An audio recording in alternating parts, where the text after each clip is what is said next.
Good morning guys, it's me again, Leticia's Kitchen. For today's vlog guys, magluluto ako ng Adidas. So ito yung paa ng manok na iluluto natin. At ang ating ingredients ay yan, garlic at saka tsana. At mayroon din tayo dito yung nakapak na siya. Ayan. So ito ilabas natin yung laman niya sa loob.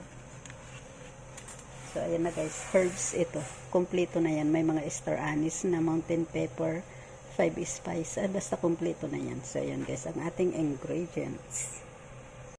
So ayan ang unang gagawin natin, i-blanch muna natin ang chicken feet. So ayan, kumulo na yung ating tubig. So ilagay ko na yung chicken feet.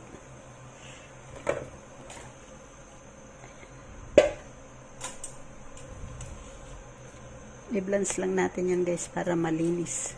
Maalis yung lansa ng manok, paa ng manok. Ayan. Bago natin iwiluto, lagyan ng sabaw.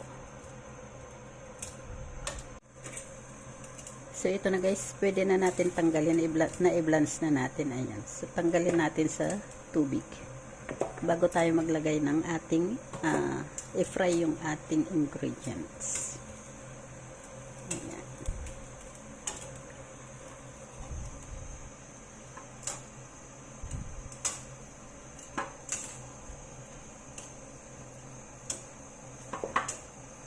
Ayan.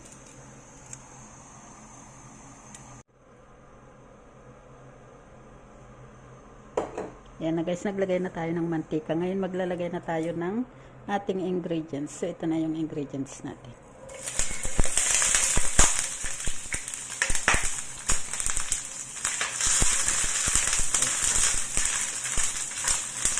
So i-fry lang natin yan hanggang sa lumabas yung aroma ng ating ingredients. So ngayon maglalagay na tayo ng asukal. Ayan. I-caramelize lang natin yung asukal para masarap siya. Masarap ang pagkaluto pag nakaramelize ang asukal.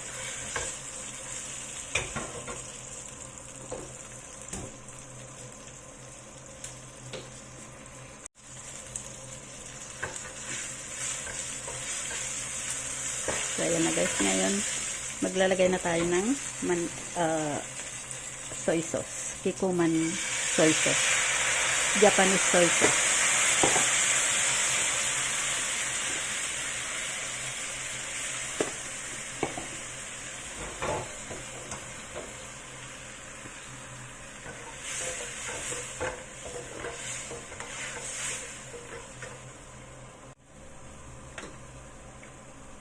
Ngayon ilagay na natin ang ating chicken feet. Ayan. Maliit yung aking kawali guys. Ayan. So, pakuluan lang natin yan. At maglalagay na rin tayo ng tubig. Ito yung tubig na gagamitin natin. Warm water na yan. So, ayan.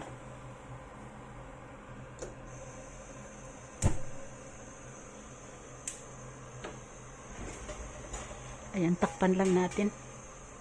Lulutuin natin ito ng mga 30 minutes.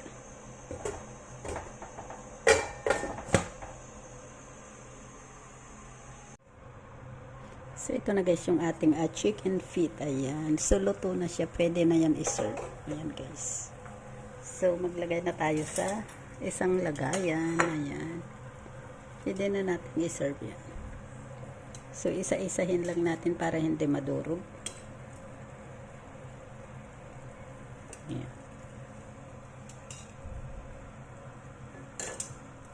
Wow, ang sarap guys.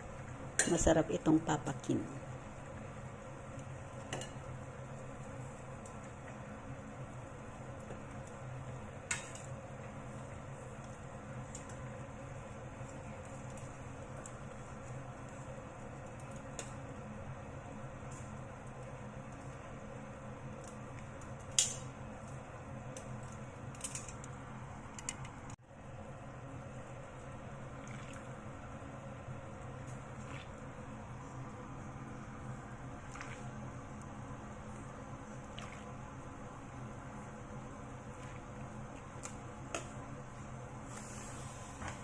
So, ayan na guys yung ating chicken feet. So, ayan lang. Thank you for watching. Please don't forget to click like and share. Thank you. Bye-bye. God bless.